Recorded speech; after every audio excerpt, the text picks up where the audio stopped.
Ubicado sobre una playa paradisíaca, el Hotel Riu República, Adults Only, es tu opción ideal para disfrutar de unas inolvidables vacaciones en Punta Cana.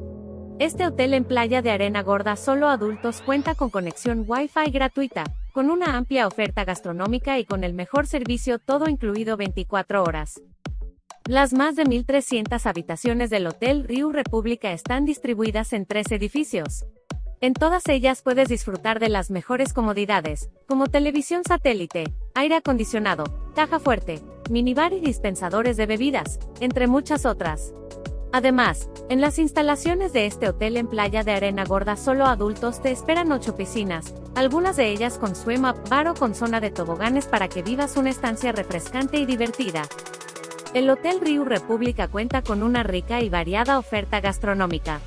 En sus 9 restaurantes vas a degustar la mejor cocina italiana, asiática, española, india y gourmet, así como disfrutar de los mejores desayunos buffet continentales.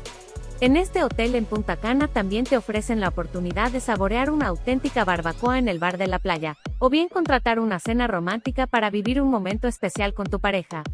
Además, en los 10 bares del hotel se sirven los mejores snacks y aperitivos. La diversión está asegurada en el Hotel Riu República gracias a los programas de entretenimiento, la discoteca y los shows y música en directo. Los más deportistas pueden practicar deportes como voleibol, windsurf, buceo, kayak, o acudir al gimnasio del hotel.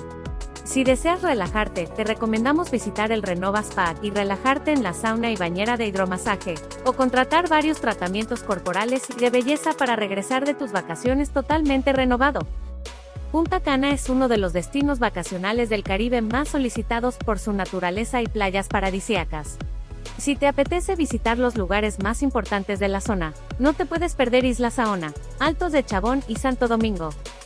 Debes saber que los precios de hospedaje pueden variar dependiendo la temporada, por tal razón le invitamos a visitar el sitio web oficial del resort, para conocer los precios actuales. Le dejaremos el vínculo oficial en la descripción.